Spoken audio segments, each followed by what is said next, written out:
wabarakatuh. Bismillah, alhamdulillah, nahmadu wa nasta'inu wa nastaghfiruh wa na'udzu billahi min sururi anfusina wa min sayyiati a'malina, may yahdihillahu fala mudhillalah wa may yudhlil fala hadiyalah. Asyhadu an la ilaha illallah wahdahu la syarikalah wa asyhadu anna Muhammadan abduhu wa rasuluh. Allahumma salli ala Muhammad wa ala ali Muhammad. Sallallahu ta'ala fi kitabil karim. A'udzu billahi minasyaitonir rajim. Ya ayyuhalladzina amanu taqullaha wal tanzur nafsum ma qaddamat ligad wattaqullaha innallaha khabirum bima ta'malun. Shadaqallahul adzim. Amma ba'd. Yang saya hormati Bapak Takmir, pengurus Masjid An-Nur ya, Blok Kiki sini Pak ya. Yang saya hormati para jamaah sekalian, Bapak Ibu hadirin jamaah sholat subuh rahimakumullah. Alhamdulillah pagi ini kita bisa ke masjid sholat berjamaah subuh, yang kalau dalam hadis itu pahala qobliyah sholat subuh gimana Pak? Lebih baik dari dunia seisinya. Berarti kalau jamaah subuh berapa itu Pak? Saya kemarin bilang aslinya sholat jamaah subuh itu lebih mahal dari mobil ya Pak ya. Tapi banyak yang meninggalkan sholat jamaah subuh cari mobil ya. Betul, cari sesuatu yang kecil sebenarnya ya. Oleh karena itu sebenarnya berpikir itu penting, pemahaman itu penting. Maka kalau dia paham tentang sesuatu yang mempunyai nilai lebih besar, dia akan mengutamakan yang lebih besar itu. Nah sekarang pertanyaan saya, yang lebih besar dalam urusan hidup kita ini apa kira-kira Pak? Yang paling besar urusan hidup kita ini apa? Belum tahu? Belum tahu Pak? Masa belum tahu, sudah tua-tua ini? Ya, yang paling besar dalam urusan hidup kita ini sebenarnya takwa kepada Allah. Betul ya? Nah, ini saya belum masuk materi ya, prolog dulu aja. Ya, nanti kalau jadi materinya tampil saya akan mulai materi saya. Bapak Ibu sekalian rahimakumullah, tadi ayat yang saya baca di dalam surat Al-Hasr ya, itu Allah berfirman, A'udzubillahi minasyaitonirrajim. Ya ayyuhalladzina amanu taqullaha wal tanzur nafsum ma qaddamat ligad wattaqullaha innallaha khabirum bima ta'malun. Wahai orang-orang yang beriman, takwalah kepada Allah dan hendaklah setiap diri memperhatikan apa yang ia kerjakan, apa yang ia perbuat untuk hari esok ya. Wattaqullaha innallaha khabirum bima ta'malun. Dan takwalah kepada Allah karena Allah melihat, memperhatikan, akan menghitung, menilai amal kalian. Nanti diberi balasan. Bapak Ibu rahimakumullah, ayat ini ada pesan takwa 2 kali, padahal cuma 1 ayat. Ya ayyuhalladzina amanu taqullah, terakhir juga wattaqullah. Nah, kenapa Allah pesan sampai 2 kali dalam 1 ayat ini? Maka mufasir menjelaskan, at-taqwa huwa wasiatullah lil awalin wal akhirin. Takwa itu adalah pesan Allah kepada umat yang awal, umat Nabi Adam ya, sampai mulai Nabi Adam sampai umat Nabi Muhammad sallallahu alaihi wasallam. Sehingga takwa itu adalah sesuatu yang urgen, yang penting, yang paling besar dalam urusan hidup kita. Gitu ya. Maka sebenarnya hidup kita ini yang paling kita perhatikan adalah meningkatkan kualitas takwa. Sampai setiap khutbah Jumat dipesan kan? Sehingga setiap pekan sekali kita diingatkan agar meningkatkan kualitas takwa kita, baik secara iman maupun secara kuantitas dan kualitas amal ibadah. Itu ditingkatkan. Para jamaah rahimakumullah, di dalam ayat ini Allah menyatakan hendaklah setiap diri, setiap jiwa memperhatikan apa yang ia perbuat. Artinya apa? Kita selalu berusaha maksimal beramal soleh, yang amal soleh itu nanti bekal menghadap Allah. Coba kita kalau ada orang meninggal baca apa Pak? Inna lillahi wa inna ilaihi rajiun. Kita ini sesungguhnya adalah milik Allah dan akan kembali kepada Allah. Pertanyaannya adalah, Siapa yang bisa kembali kepada Allah, diterima Allah, diridhai Allah? Siapa? Orang yang takwa tadi, orang yang taat, ya. Maka yang bisa innalillahi wa inna ilaihi rajiun dengan selamat di hadapan Allah, bahkan dikasih rahmatnya surga, ridhonya dan rahmatnya berupa surga, itu karena kita berusaha takwa kepada Allah. Nah, begitu logikanya. Maka kita hendaknya memperhatikan perbuatan kita, amal kita setiap hari supaya bernilai ibadah di hadapan Allah. Itulah Allah sampai pesan takwa, yaitu berusaha menjalankan apa yang diperintah Allah dan menjauhi yang dilarang. Nah, begitu. Bapak Ibu hadirin rahimakumullah. Yang kedua, di dalam ayat ini Allah menggunakan wal tandur nafsu ma qaddamat ligot. Hendaklah setiap diri memperhatikan apa yang ia perbuat besok, ya. Linggot besok itu dekat apa jauh, Pak? Waktunya dekat apa jauh besok itu? Dekat. Dekat ya. Besok hari Senin ya, dekat. Nah, itu kalau kita bilang utangmu kau bayar kapan? Besok. Wah, dekat itu. Utangmu kau bayar kapan? Wah, 10 tahun yang akan datang, agak lama. Nah, di dalam ayat ini Allah menggunakan kata ligot besok, padahal yang dimaksud dari apa itu? Hari apa? Akhirat. Persiapan untuk hari akhirat. Tapi kenapa Allah menggunakan kata ligot besok? Dekat. Nah, logika tafsirnya begini penjelasannya. Limada al-akhirah yusama ghadan. Kenapa akhirat itu disebut besok?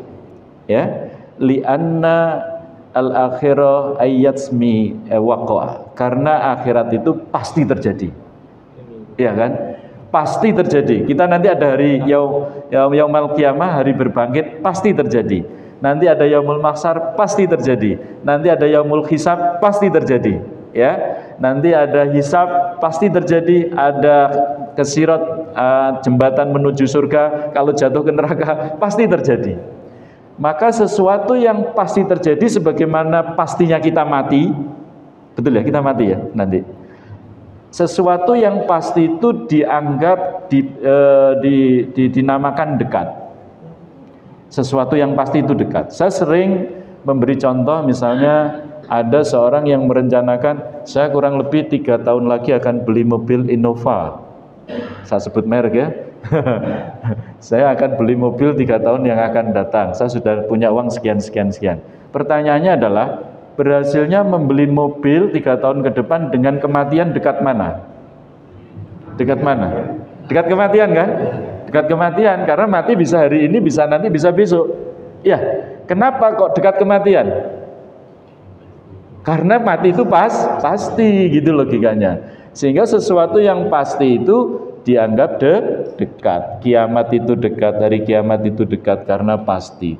Karena sesuatu yang pasti dianggap dekat, maka disebut dengan godan, besok. Gitu ya. Karena hari ini kita mati, sudah siap-siap menghadap akhirat, sudah. Kan gitu. Para jamaah rahimakumullah, dan mari kita menjadi orang Islam yang bahagia. Ada yang hidupnya susah, Pak? Bu? Enggak ada di sini ya.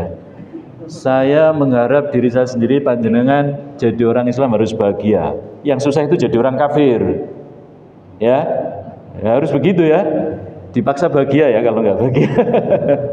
Nah, supaya bahagia gimana? Kita harus paham yang benar itu kayak apa, ya kan? Kita bisa dekat dengan Allah caranya bagaimana? Itu pasti bahagia.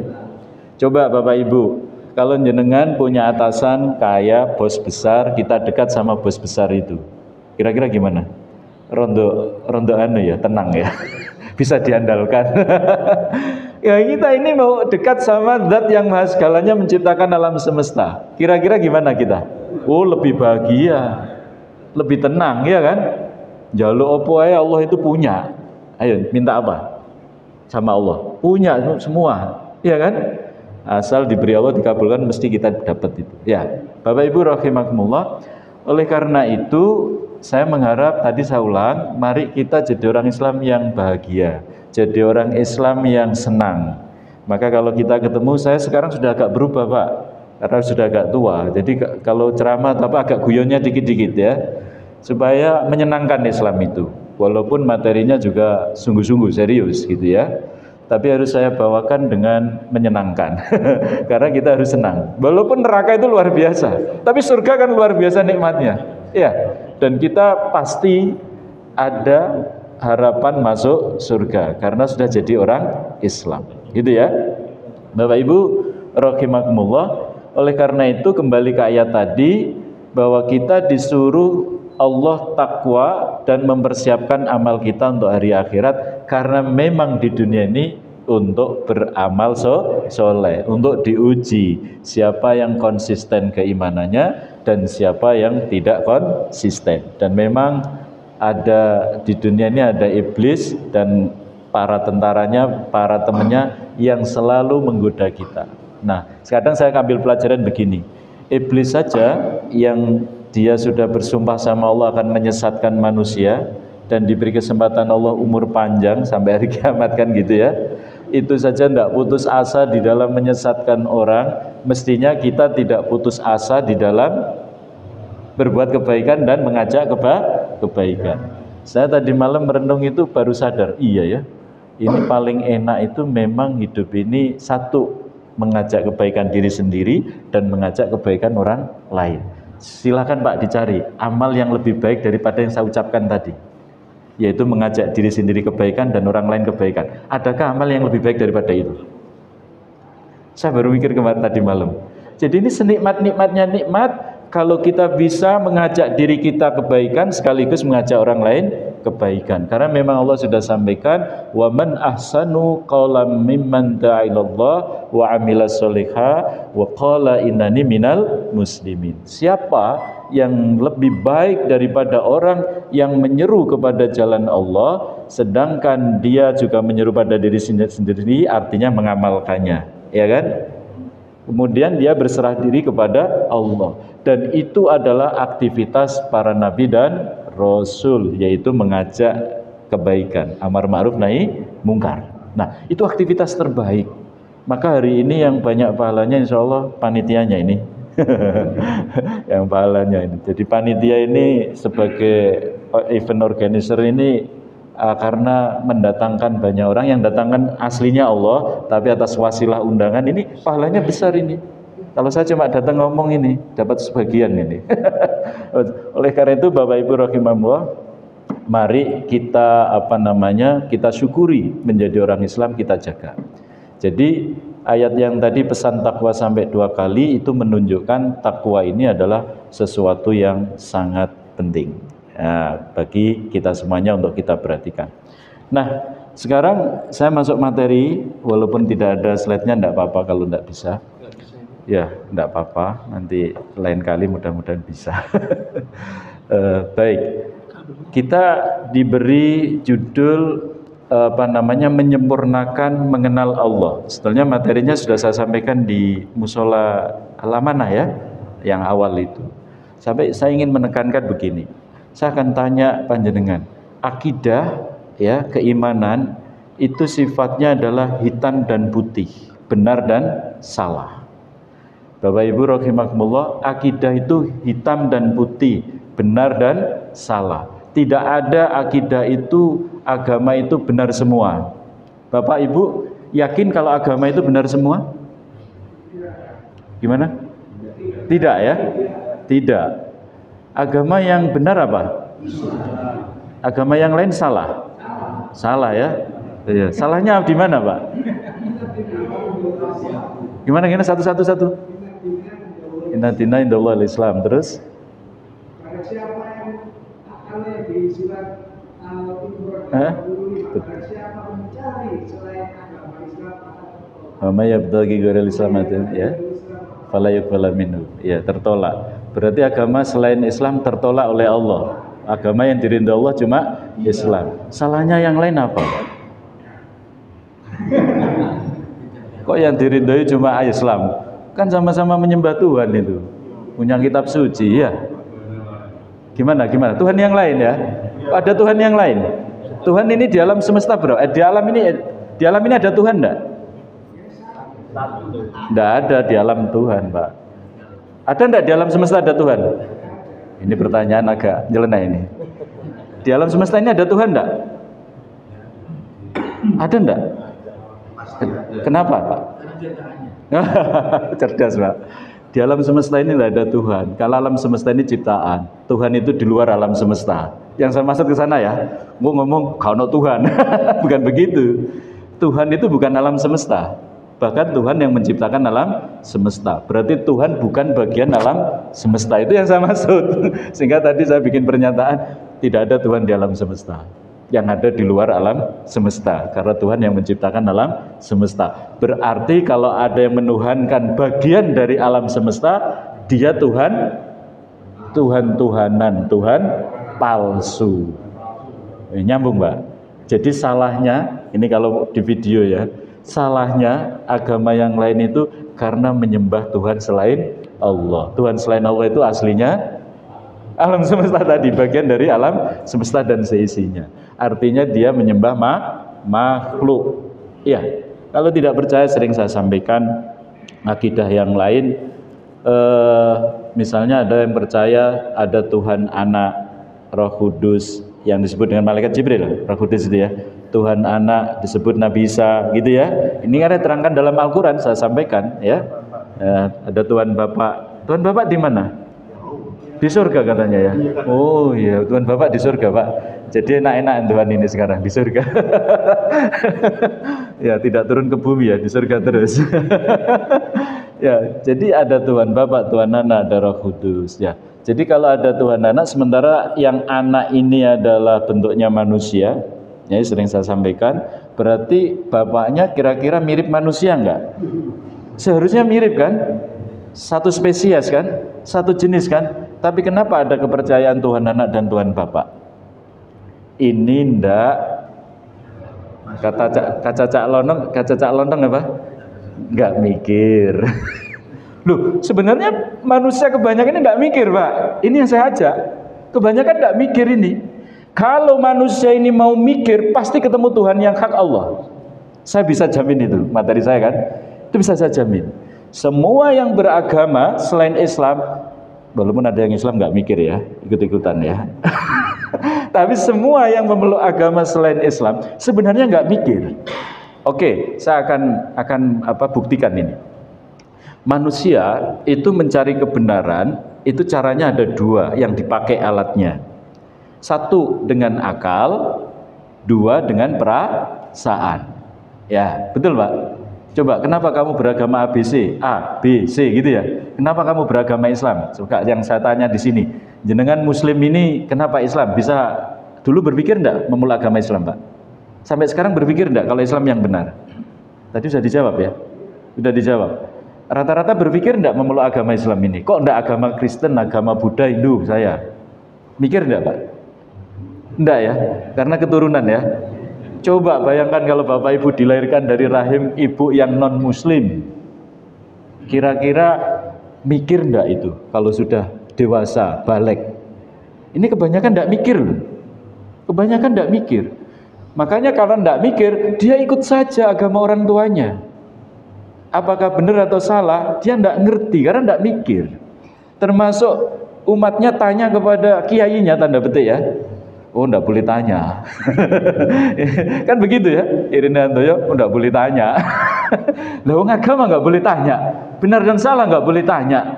Ini gimana ini? Enggak boleh. Islam boleh tanya, bahkan harus ditanya. Kenapa Anda Muslim? Kenapa Tuhan Anda ada Allah? Kenapa Anda percaya Al-Quran benar? Kenapa Nabi Muhammad percaya itu utusan yang terakhir? Apa buktinya? Mikir. Nah, maka saya ingin gambarkan bahwa orang mencari kebenaran itu pakai dua alat. Yang pertama akal, yang kedua perasaan. Pijetan dalam bahasa Arab. Ya. Maka orang yang menggunakan perasaan itu diukur apa, Pak? Prosoku. Nah, prosoku repot ya. Subjektif, bersifat individual. Suka tidak suka, senang tidak senang. Ya, kenapa kamu nikah sama si A, si B? Bisa aku seneng ae. Ono sing model ngene iki. Kenapa kamu seneng sego pecel kok gak rawon? Aku seneng ae misalnya. Harus mikir juga. Kenapa saya kok nasi pecel aja? Iya. nek rawon aku wis kakean ini, kena dagingnya wis nanti nambahi. Mikir itu namanya makannya ya. Bukan berarti mengharamkan enggak, tapi sementara saya kurangi dulu kan gitu ya. Itu mikir. Nah, orang yang mencari agama atau beragama melalui proses perasaan tadi bersifat subjektif, bersifat senang tidak senang. Akhirnya nanti kalau berdialog, berargumentasi, kenapa kamu memeluk agama A? Karena saya senang, karena ayah saya agamanya A. Ini disinggung Al-Quran banyak itu, mengikuti bapak-bapak mereka. Padahal bapak-bapak mereka ya orang ngerti, ya, mengikuti prasangka saja. Ini banyak disinggung Al-Quran banyak. Nah, kalau sudah dengan perasaan suka tidak suka, senang tidak senang bersifat subjektif, maka kebenaran itu tidak bersifat universal. Betul ya? Karena bersifat individual. Nah, kenapa kok banyak yang memeluk agama yang sama yang dengan perasaan tadi? Iya, karena sama-sama nggak mikir. Gitu jawabannya. Sama-sama nggak mau mikir, ikut-ikutan saja. Padahal agama itu, akidah itu tidak boleh ikut-ikutan. Nek hukum syariah boleh, Pak. Kita ikut pendapat madzhab ABC boleh. Tapi kenapa Muslim nggak boleh ikut-ikutan? Akidah, karena ini dasar, tidak boleh ikut-ikutan. Nah, kalau sudah dia berdasarkan perasaan, maka ujung-ujungnya bersifat subjektif, ujung-ujungnya pokoknya. Kalau sudah pokoknya saya tanya, orang yang argumentasinya pokoknya menghasilkan kebenaran apa enggak? Enggak. Makanya kalau sudah pokoknya aku melok ayahku. Iki gak oleh takok sama Romo. Romo Kiai sapa ya? Gak oleh takok. Itu berarti agama doktrin, agama yang diperoleh dengan proses tidak berpikir tapi dogma. Nah, agama selain Islam saya jamin begitu. Karena kalau mikir pasti dia akan menolak. Boleh di sini ada non muslim ngaji kayak gini, boleh kalau mau. Ya, insya Allah nanti baca syahadat. Kan gitu. Jadi saya jamin agama selain Islam itu proses pengimanannya pakai dogma. Tidak mau mikir. Karena kebenarannya tidak bersifat universal. Kebenarannya tidak diakui semua akal yang sehat. Saya bisa buktikan Islam itu kebenarannya diakui semua manusia yang berakal sehat. Asal mau mendengarkan argumen yang saya sampaikan. Loh, kita berislam harus sampai bisa begitu, Pak.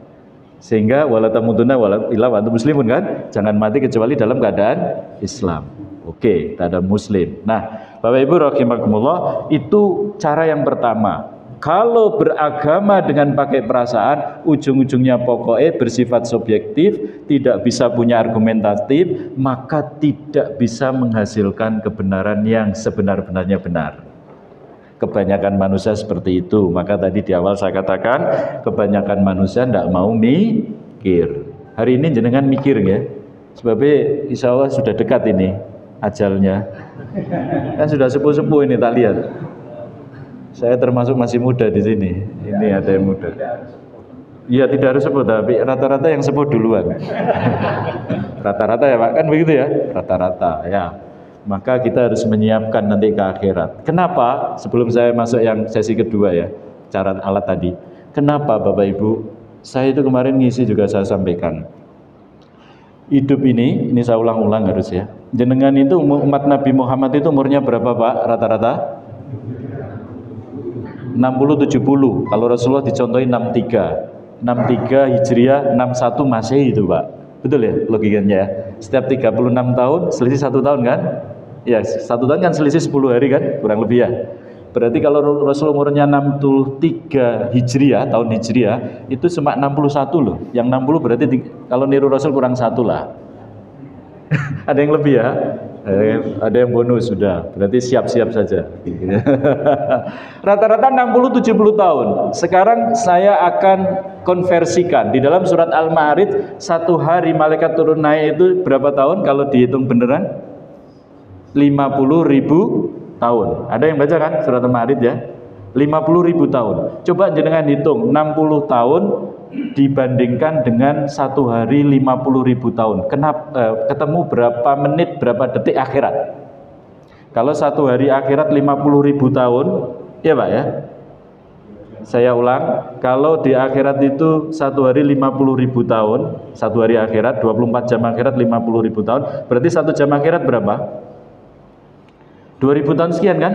Iya, 1 jam 2000 tahun sekian. Kalau 60 cuma 2 menit 1 detik, Pak. Sudah dihitung. Jadi jenengan cuma 2 menit. Sebentar apa lama itu? Maka orang Jawa bilang bener, mampir ngombe, bismillahirrahmanirrahim. Ya, cuma sebentar. Itu kalau dikonversikan 50.000 tahun. Bagaimana kalau dikonversikan nanti kita ini hidup selamanya? Di akhirat berapa nanti setelah mati? Setelah mati ini waktu sampai akhir kita selamanya di akhirat, di surga atau di neraka ya? Itu berapa lama? Ayo siapa yang bisa jawab, tak kasih hadiah. Berapa lama? Sebutkan apa nominalnya berapa? Enggak bisa kan? Jawabannya tak terhingga kan? Tak terhingga. Coba saya kalau sebut misalnya nanti di akhirat itu lamanya 10.000 triliun tahun. Boleh saya nyebut gitu? Itu masih belum kan? Masih belum selamanya kan? Masih ada ukuran 10.000 triliun ya. Coba bandingkan umur kita 60 tahun dibanding 10.000 triliun tahun. Berapa lamanya? 0,000 sekian detik. Kan begitu aja gitu gampangannya. Berarti cuma sebentar sekali. Kesimpulannya apa? Sabar dalam ketaatan, sabar dalam menjauhi yang dilarang, sabar ketika diuji. Kesimpulannya kan di situ. Mek sedih lu. Ya, kok nek kepengin wong ayu sing sayu-ayu nek bidadari saja. Nek paling bidadari dunia ini yo nek turu yo ngiler paling ya. Iya, bau ya. Iya, itu dunia, Pak. Makanya saya itu kalau kepengen wanita cantik nanti aja lah di akhirat. Urip mek sedilu ya. Gitu ya. Urip mek sedilu ya cuma sebentar. Tapi nanti kita selamanya di surga bernikmat-nikmat, tidak ada sakit, menikmati kenikmatan dari Allah. Tapi kebalikannya, Pak. Kalau orang itu gagal di dunia, yaitu jadi orang kafir dan mati dalam keadaan kafir, bagaimana janji Allah terhadap orang seperti itu? Di neraka berapa lama? Abadinya berapa lama tadi? Tak terhingga. Kebalikannya begitu. Ya, kebalikannya seperti itu. Jadi orang yang paling celaka itu orang kafir mati dalam keadaan kafir. Dia diharamkan masuk surga, di neraka selamanya. Pertanyaannya, di neraka ada cuti enggak ketika sakit di neraka? Justru tangga sakit bedino. Sampai digambarkan dalam ayat itu la yamutu wala yahya. Di dunia dia di neraka itu tidak merasa hidup dan tidak merasa mati. Artinya kroso loro tok. Ya, Masya Allah. Jadi para jamaah sekalian, kalau hidup ini cuma sebentar, nanti sebentar ini menentukan nasib selamanya. Berarti hidup di dunia ini kita serius apa enggak? Harus serius. Saya pakai 4S. Sangat, super, serius, sekali dalam takwa kepada Allah. Diulang, Pak. Sangat, super, serius, sekali dalam takwa kepada Allah. Itu. Iya, tambah sabar ya. Iya, sabar dalam takwa. S-nya tambah ya. Wes semoga nanti disusun ditulis. Jadi begitu. Urusan dunia semuanya kecil tanda petik. Ya, harta semuanya itu kecil, tidak kita bawa. Ya. Jadi almal wal banul zinatul hayatid dunya. Harta anak itu hanya perhiasan dunia. Kalau tidak dimanfaatkan untuk sanggup akhirat, jadi beban malah di akhirat. Sekali lagi, harta itu penting. Anak-anak juga dikasih Allah nikmat penting. Ya, tapi kalau ini tidak diarahkan untuk sanggup di akhirat, jadi celaka itu. Itu maksud saya, ya. Baik, kita masuk yang kedua tadi. Kebenaran dicari dengan perasaan. Yang kedua dengan apa, Pak? Akal. Nah, ini penting. Kalau dengan akal, maka manusia itu akan berpikir. Dan inilah yang membedakan antara hewan dan manusia. Kenapa hewan tidak ditaklif Allah suruh sholat? Karena tidak berakal. Kenapa manusia berakal tidak mau sholat? Karena niru hewan. Kan gitu aja. Tidak menggunakan akalnya. Nah, kita ini kalau menyembah selain Allah, sebenarnya kan tidak menggunakan akal itu. Oke, saya akan buktikan itu nanti pernyataan saya ya. Sekarang kalau menggunakan akal itu berpikir pasti dibangun dengan alasan. ya, dibangun dengan argumentasi. Kenapa kamu Islam? Oh, alasannya begini-begini. Kenapa kamu percaya pada Quran? Alasannya begini-begini dan seterusnya. Itu ya. Kalau saya bilang begini-begini, saya bisa jelaskan itu, Pak. Ya, insya Allah saya bisa menjelaskan. Nah, kalau dibangun dari argumentasi kenapa dan punya alasan, dan argumentasi itu kalau dipikirkan dengan akal, semua manusia yang akalnya sehat bisa menerima. Contoh, kalau saya bilang ini kebenaran tingkat pertama, Pak, dengan panca indera langsung. Yang saya pegang ini apa? Masa air, Pak, saya pegang. Gelas air ya. Mereknya klub ya, tak sebut juga biar laris ini. Sponsor. Baik, enggak, nanti dihapus gak apa-apa. Jadi kalau saya bilang ini adalah gelas air mineral, berisi air sudah setengah lebih. Siapa yang menolak yang saya ucapkan? Akalnya sehat semua ini.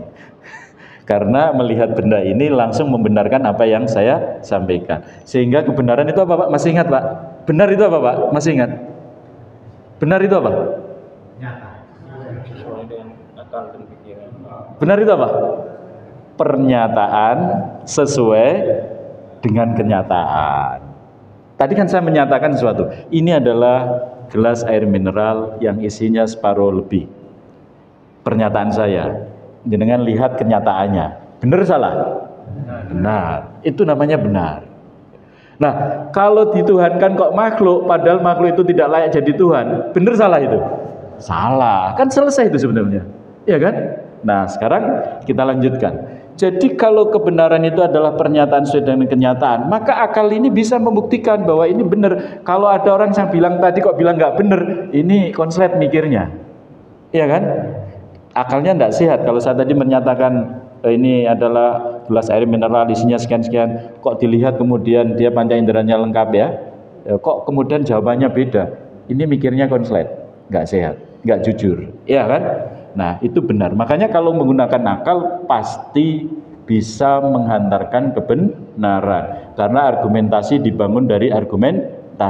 Kalau sudah dibangun dengan argumentasi, alasan bisa mengantarkan kebenaran dan bersifat universal, bersifat umum, atau lawannya subjektif, objektif. Bersifat objektif. Makanya kalau mau mikir pasti akan ketemu Islam itu agama yang benar. Kenapa orang barat itu kok banyak yang non muslim? Karena belum mau mikir. Dia berpikirnya baru level 2, yaitu berpikir tentang kebenaran ilmiah, belum berpikir salah dan benar tentang ide konsep ketuhanan. Karena tidak boleh tanya doktrinnya, kan begitu. Coba kalau ngaji sama Islam, sama saya misalnya, akan saya jelaskan. Boleh tanya apa saja. Gampang kok tanya itu, Pak. Kalau pertanyaannya itu tidak perlu dijawab karena salah pertanyaan, tidak perlu dijawab. Kalau pertanyaannya itu sesuatu yang saya nggak tahu, kan saya cuma bilang saya belum tahu. Kan gampang jawabannya. Atau dia tanya sesuatu yang memang itu tidak perlu ditanyakan. Contoh yang geger di YouTube itu, Allah di mana, Pak? Perlu ditanya enggak itu? Kenapa enggak, Pak? Allah di mana? Di Ars ya. Oh, Qurannya begitu ya. Kalau pertanyaannya misalnya enggak usah bilang Quran dulu, pakai ini dulu ya. Allah di mana? Enggak tahu. Loh, Allah itu ada kok enggak tahu. Allah itu di mana? Nah, maka orang yang cerdas akan menjawab begini. Kamu tanya Allah di mana? Di mana itu kata tanya tentang apa? RSD kan bisa jawab begini. Tempat. Tempat ya. Pertanyaannya, Allah dengan tempat duluan mana? Duluan Allah kok tanya tempat. Sebelum ada tempat Allah di mana? Ayo, bingung kan? Makanya nggak usah dibahas. Sebelum ada tempat kan sudah ada Allah. Sebelum ada alam semesta ada Allah. Kenapa ditanya Allah di mana? Nggak usah dibahas. Kalau Allah bilang di Quran begini-begini, ya sudah itu diimani. Penjelasannya jangan disamakan dengan Allah bertempat di mana, sebagai jasad, sebagai benda, jangan. Makanya dilarang Rasulullah, wala tafakkaru fi dzatillah tafakkaru fi khalqillah, kan gitu. Jangan mikir zat Allah, mikirlah ciptaan Allah. Nah, itu kurang gawean itu nek bahas itu. Ya sudah ayatnya begitu gitu aja diimani. Ya. Nanti tanya di mana? Nah, repot. Bahas yang lebih penting aja. yang praktis diamalkan maksud saya. Ya, itu contoh ya. Nah, itu pertanyaan-pertanyaan yang perlu untuk kita seleksi gitu ya, selektif. Baik. Nah, sekarang Bapak Ibu sekalian, saya ingin membuktikan bahwa pertanyaan begini. Asal muasal manusia, alam dan kehidupan. Karena manusia itu mestinya berpikir. Dalam kitab Nidhamun Samnu saya baca al-aqidah itu adalah fikrotun kulliyah anil kaun wal insan wal khaya wa ma qoblal khayatid dunya wa ma ba'da wa la qadra bima qabla wa ma ba'da. Ya, terjemahnya begini. Jadi akidah itu sebetulnya pemikiran yang mendasar tentang alam semesta, gitu ya, tentang manusia, tentang kehidupan. Jadi kita ini diajak mikir tentang diri kita sendiri manusia, diajak mikir tentang kehidupan ini, diajak mikir tentang alam semesta ini, jagat raya ini, ya kan? Kemudian hubungan antara sebelum ada kehidupan, ada manusia dan ada alam semesta ini sebelumnya ada apa? Pernah mikir gitu, Pak? Saya pikir belum itu. Kok ono manusia, ono alam semesta, ada kehidupan. Loh, sadurunge iki ono kabeh, ono apa? Pernah mikir gitu? Pernah, Pak? Enggak ya? Yang penting setiap hari ada nasi gitu sudah cukup. Jadi sebelum ada manusia, alam kehidupan, alam semesta ini ada apa? Itu dipikir. Terus kok ada kehidupan, ada alam semesta, ada manusia, terus nanti kita juga mati. Iya kan? Setelah mati mau kemana? Pernah mikir, Pak? Setelah mati mau kemana? Ke kuburan kayaknya ya. Bukan begitu ya? Setelah mati nanti apakah ada kehidupan lagi? Pernah mikir? Nah, ini yang disebut dengan pertanyaan dari mana, untuk apa, mau kemana. Min aina ataitu liman daitaitu ilayal masir. Dari mana, untuk apa hidup ini dan mau kemana. Nah, supaya kita tahu jawaban ini semuanya, kita harus jawab dulu dari mana asal muasal manusia, alam semesta dan kehidupan. Kalau saya tanya, dari mana asal muasal manusia dan alam dan kehidupan ini? Ini harus dijawab dulu. Ini pokok sebuah pertanyaan yang harus dijawab dulu sebelum kita bisa membenarkan ide ini benar, agama ini benar, Tuhan ini benar, ya, konsep ini benar, ini salah, ini benar. Itu harus bisa terjawab dulu. Asal muasal manusia, alam kehidupan ini dari mana? Nek belum bisa jawab ini, kita tidak bisa mengatakan benar dan salah. Agama ini salah dan benar, tidak bisa kalau belum tahu jawaban dari mana asal muasal manusia, alam dan kehidupan. Coba sampai di sini masih bingung, Mbak ya? Ya, belum mikir ke sana kan masalahnya. Nah, sekarang begini berpikirnya. Kita berpikir tentang dulu yang kita bisa lihat. Kita berpikir tentang manusia dulu. Buatlah pernyataan tentang manusia yang pasti benar, Pak. Dan ini bisa diterima oleh siapapun, baik mukmin maupun kafir. Buat pernyataan tentang manusia yang pasti benar. Gimana manusia, Pak? Oh, manusia itu asalnya dari ovum dan sperma. Oh, itu menurut kedokteran, sains ya. Oke, sekarang kalau saya bilang manusia itu punya sifat terbatas. Semua sepakat enggak? Nah, itu yang saya maksud. Dia punya sifat terbatas. Dulunya enggak ada, nanti juga mati lagi, kemampuannya terbatas, penglihatannya terbatas, dan seterusnya terbatas. Punya sifat terbatas. Setuju? Ini semua akal sehat, kafir dan iman setuju? Nah, itu yang saya maksud. Bikin pernyataan yang benar tentang manusia dan disepakati semuanya. Ini namanya kebenaran. Sebagaimana nyuwun sewu, ini tadi apa? Saya benar kan? Nah, maksud saya ini diganti manusia. Bikin pernyataan yang tentang manusia itu benar dan diakui oleh semua manusia yang berakal sehat. Saya bilang manusia itu punya sifat terbatas. Benar? Benar. Oke, yang kedua. Yang kedua apa kira-kira, Pak? Manusia itu ciptaan. Oh iya, semua sepakat? Enggak, Pak, ATS enggak sepakat lah. ATS itu tidak sepakat adanya Tuhan, jadi dia tidak mengenal pencipta. Malah kena teori evolusi Darwin itu ATS itu. Betul ya? Iya, gimana itu? Ada yang nggak sepakat itu? Iya, benar ya?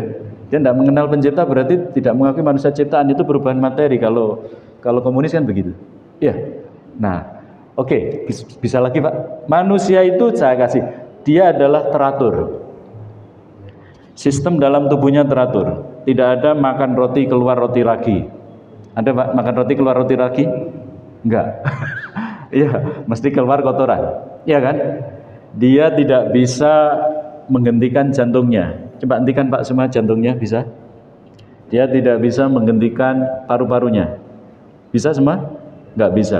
Dia makan diproses dalam tubuh teratur. Denyut nadi juga teratur. Semua ada keteraturan. Kalau manusia itu teratur, setuju enggak? Semua mengakui enggak proses itu? Wah, itu namanya buat pernyataan yang pasti benar. Semua akal sehat sepakat. Itu namanya berpikir. Oke. Yang berikutnya, manusia itu lemah. Ya, lemah. Semua sepakat enggak manusia lemah? Iya. Lemah. Nah, itu loh, Pak. Bikin lagi, Pak. Nomor 4 ada. Semua akan mati. Berarti terbatas semuanya. Ya, semua akan mati. Sepakat ya? Iya. Sepakat. Nah, itu namanya bikin pernyataan yang pasti benar. Oke, satu. Kemudian alam semesta, Pak. Kita masuk alam semesta. Alam semesta ini. Kalau saya bikin pernyataan alam semesta itu terbatas, setuju nggak? Bener nggak? Sesuai kenyataan nggak? Bagaimana cara menjelaskannya kalau alam semesta itu terbatas? Penglihatan ya. Bukankah yang terbatas penglihatan kita? Bukan alamnya yang sudah terbatas? Kita pakai teropong ya paling sampai situ saja. Iya kan? Iya. Nah, logikanya sebenarnya alam itu terbatas. Kalau saya logika begini, benar enggak? Bumi besarnya terbatas enggak, Pak? Matahari besarnya terbatas enggak? Galaksi besarnya terbatas enggak kumpulan ini? Kumpulan dari benda-benda terbatas, kesimpulannya apa? Kumpulan dari benda-benda terbatas, kesimpulannya apa? Kok gak nyambung? Kumpulan dari benda-benda terbatas juga. Iya kan? Bersifat terbatas karena kumpulan dari benda-benda terbatas. Bumi ini mau dijejer 1 triliun jumlahnya tetap terbatas. Betul? Alam semesta ini terbatas. Alam semesta ini teratur enggak? Teratur sekali. Orbit tata surya kita ini teratur sekali, melenceng sak senti wis kocar-kacir bumi ini, panas dingin. Wis kocar-kacir ya. Nah, itu 1, 2 wis. Sekarang yang ketiga, saya percepat. Kehidupan. Kehidupan itu punya sifat terbatas enggak? Terbatas, ya. Teratur enggak? Teratur juga. Kau ono nenek-nenek jadi anak balita lagi. Ada? Enggak ada. Pasti semakin tua terus. Iya kan? Enggak ada itu kakek jadi anak-anak lagi. Semua teratur. Oke. Kalau begitu yang bisa kita lihat di alam semesta, yang kita bisa lihat kan cuma 3 ini kan? Manusia, kehidupan, alam semesta. Ada yang melihat yang lain? Ada yang melihat jin? Kan tidak dibahas, ya kan? Karena tidak kelihatan, tidak bisa kita pikir, karena tidak bisa dilihat. Ya, sesuatu yang tidak bisa kita lihat, tidak bisa dipikir, betul Pak? Isi hati saya apa? Bisa mikir jangan? Gak iso, sebabnya gak iso didelok, gak bisa diindra, ya kan? Sesuatu yang tidak bisa ditangkap indra, gak bisa dipikir. Nah, 3-tiganya ini, manusia, alam semesta, dan kehidupan, itu bisa ditangkap indra, maka bisa dipikir. Maka kalau kita tadi bikin pernyataan, buat pernyataan yang pasti benar tentang manusia, alam semesta, dan kehidupan, tadi sifatnya terbatas, berarti dia itu tidak bersifat apa, Pak?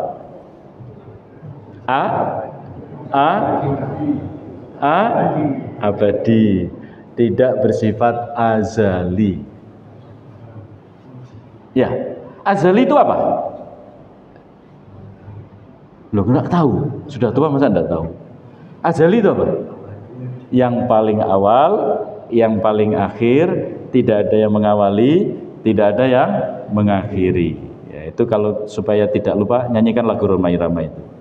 Kau yang mengawali, kau yang mengakhiri. Jadi azali itu yang paling awal, yang paling akhir, tidak ada yang mengawali, tidak ada yang mengakhiri. Al-awwalu wal akhiru kalau dalam Asmaul Husna, kan gitu ya. Nah, alam semesta, manusia dan kehidupan ini tidak bersifat azali, itu pasti. Saya bilang begini benar salah? Benar salah? Benar. Tidak bersifat azali, itu pasti. Kalau dia tidak bersifat azali, pasti ada apa? Betul sekali. Pasti ada yang menciptakan, ya kan? Dan yang menciptakan pasti harus bersifat azali. Dan pencipta itu wajib Ada. Gitu ya. Makanya orang yang tidak percaya adanya pencipta gak mikir. Orang yang menyembah Tuhan tidak bersifat azali gak mikir. Coba saya tanya, Tuhan yang bersifat azali itu Tuhan siapa? Tuhan siapa? Tuhannya orang Islam kan? Selain Tuhannya orang Islam kan tidak bersifat azali, karena menyekutukan dengan Tuhan yang lain. Betul ya? Betul. Sudah, sekarang yakin kalau alam semesta asal manusia kehidupan ini ada pencipta? Yakin. Terus pencipta itu harus bersifat azali. Kan begitu lah? Bersifat azali. Nah, sekarang pencipta itu bersifat azali, kalau di dalam Islam disebut apa? Namanya siapa? Allah. Kenapa tahu namanya Allah? Diberitahu lewat apa? Telepon, WA? Diberitahu lewat Quran. Pertanyaannya adalah, Quran ini wis bener dah kalau itu wahyu Allah. Buktinya apa?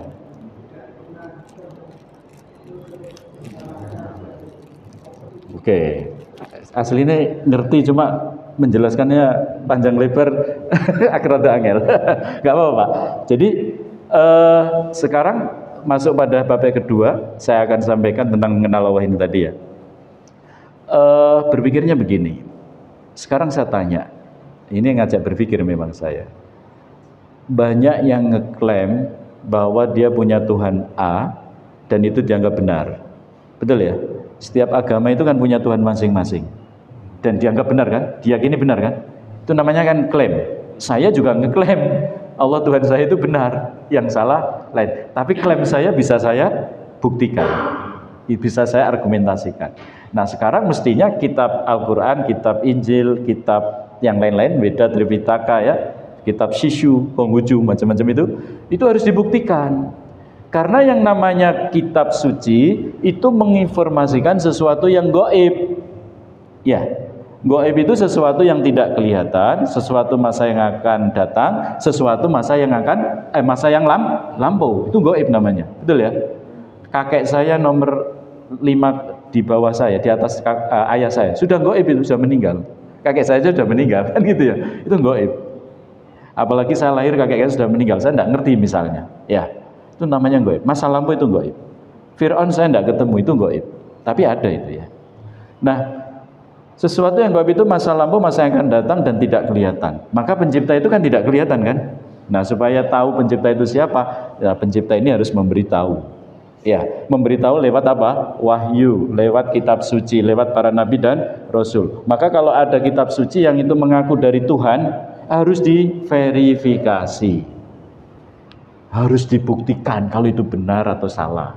Maka jika ada kitab suci yang tidak bisa membuktikan kebenarannya, maka isinya bisa dipercaya enggak? Enggak bisa dipercaya. Misalnya saya punya ijazah ini ya. Kok langsung nangkap toh ya? Terus saya dituduh ijazah saya palsu. Ya udah ini verifikasi saja. Tak berikan langsung. Paling 5 menit 10 menit percaya itu. Selesai. Ya, masuk ya? Masuk. Saya nggak bahas yang di luar loh ya. Saya cuma bahas akidah ini butuh verifikasi. Gitu. Nah, kitab suci juga sama, butuh diverifikasi. Ya, butuh diverifikasi. Karena ini mengabarkan sesuatu yang diyakini dan itu nanti berpengaruh pada nasib kita selamanya. Berarti sangat-sangat penting sekali untuk memverifikasi, membuktikan kitab suci ini benar atau salah. Karena seluruh informasinya itu harus kita benarkan kalau itu benar. Kan begitu ya? Berarti penting enggak memahami, membuktikan bahwa kitab suci Al-Quran itu benar atau salah? Sangat penting. Nah disinilah problematika umat Islam itu Islam, tapi diwaca ayat lari. Banyak ya? Islam diwaca ayat wedi, lu mah diwaca ayat kok wedi, ya tambah dipahami kemudian diamalkan toh. Yang dilarang ditinggal kono takut. Mestinya orang yang iman itu dibacakan Quran bertambah iman. Ya, wajilat qulubuhum ya, wa idza tuliyat alaihim zadatsum imanan. Kan zadatul iman bertambah iman, bukan tambah lari. Setan ya lari. Jadi kalau dibacakan Quran kok lari namanya? Nah, betul itu. Jadi umat Islam banyak yang jadi setan Pak ya. Karena sudah temennya barangkali. Jadi begitu. Nah, sekarang Bapak Ibu sekalian, Sebelum saya lanjut, kita ngomong sampai jam berapa ini? Boleh saya mengikuti aja? Jam 6? Masih 9 menit, 10 menit. Tadi saya sampai bagaimana cara membuktikan kebenaran Quran. Sekarang saya simpulkan dulu yang saya sampaikan tadi. Baik, jadi kalau mau cari kebenaran harus dijawab dulu asal muasal manusia, alam dan kehidupan. Jawabannya alam semesta, kehidupan dan manusia ini bersifat terbatas. Kesimpulannya begitu. Maka mustahil bersifat azali, wajib bersifat tidak azali, begitu ya. Karena dia punya keterbatasan, sifatnya tidak azali, pasti ada pencipta. Adanya sesuatu pasti ada yang menciptakan. Maka al-khaliq atau pencipta itu wajibul wujud, wajib ada dan harus bersifat azali. Maka kalau ada Tuhan yang tidak bersifat azali, bukan Tuhan. Maka siapa yang menuhankan tidak Tuhan pencipta alam semesta dan manusia alam kehidupan ini, maka yang dianggap Tuhan, yang dipercaya Tuhan, bukan Tuhan. Gitu ya, nyambung Pak? Berarti ketemu tadi. Sebenarnya kalau kita tarik berikutnya, yang benar cuma Islam. Tidak ada semua agama benar itu. Ini nggak sehat kalau dibilang begitu. Ya, pernah ada seminar begini Pak. Nggak apa-apa, ini biar tahu semuanya. Seminar pendidikan, pembicaranya kebetulan ada guru-guru yang non-muslim dan muslim. Dan kebetulan kebanyakan ngajar PKN Pak. Kalau sekarang pendidikan Pancasila ya. Ya. Ibu-ibu, bapak-bapak, kalau jenengan ngajar semua agama itu benar, apakah seperti itu? Ya, gitu ya. Kan cuma jalannya beda, tujuannya sama. Kata-kata begitu banyak. Oke. Bapak-bapak, ibu-ibu yang muslim ditanya, bapak-bapak, ibu-ibu yang muslim, kalau Anda mati nanti kemana? Surga. Itu ya. Bapak-bapak, ibu-ibu, kalau non-muslim mati kemana? Ke neraka, kan gitu jawabannya. Betul ya Pak ya? Yang non muslim ditanya, Bapak Ibu, kalau dengan mati nanti mau kemana? Ke surga, pulang ke rumah Tuhan Bapak di surga, gitu sebagian gitu ya. Terus kalau yang muslim mati kemana? Langsung aja tunjuk ya. Yang muslim mati kemana? Jawab kemana? Ke neraka, gitu. Wes. Ini jawaban bertentangan enggak Pak? Bertentangan enggak? Kalau kemudian ditarik premis, pernyataan, kesimpulan semua agama benar, waras enggak mikirnya? Konslet jawabannya. Listrik itu wis kabelit men plus nyambung terbakar konslet. Tidak mungkin jawaban yang berbeda, surganya orang Islam itu, nerakanya orang kafir. Tanda petik kan kebalikannya tadi. Kalau orang Islam mati ke surga, sedangkan kalau orang kafir ke neraka yang non muslim. Kan kebalikannya. Yang mau muslim, non muslim jawab, orang Islam mati ke neraka. Iya, betul ya Pak? Jawaban berbeda, bertentangan. Kok agamanya dikatakan sama benar? Masa 2 tambah 2 sama dengan 4, ada yang 2 tambah 2 sama dengan 8, dibenarkan semua. Gurunya gak waras Pak. Kan gitu ya. Nah, akhirnya disimpulkan, Bapak Ibu, kalau kita ngajar semua agama benar itu pendidikan apa penyesatan? Penyesatan. Kapok. Ojo ngajar ngono meneh ya. Jadi tidak ada semua agama itu sama benarnya. Pasti satu benar, yang lain salah. Nah, begitu Pak kesimpulannya ya. Oleh karena itu, nanti untuk mempertebal kembali, kalau ada waktu ya, saya tidak nawari ya. Kita akan buktikan Quran itu memang benar atau salah dari Allah, bisa kita argumentasikan.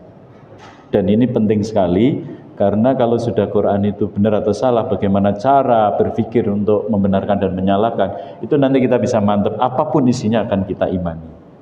Nah, kalau ada kesempatan monggo, kalau enggak juga enggak apa-apa. Ini hanya karena keterbatasan waktu. Kalau mau sampai pukul 7 saya jelaskan sekalian. Mau dah? Ya, satu pertemuan 2 sesi ini. Setelah makan kumpul lagi ya yuk. Begitu. Karena sudah tadi janji jam 6, masih 4 menit, 5 menit, barangkali ada yang didiskusikan, silahkan.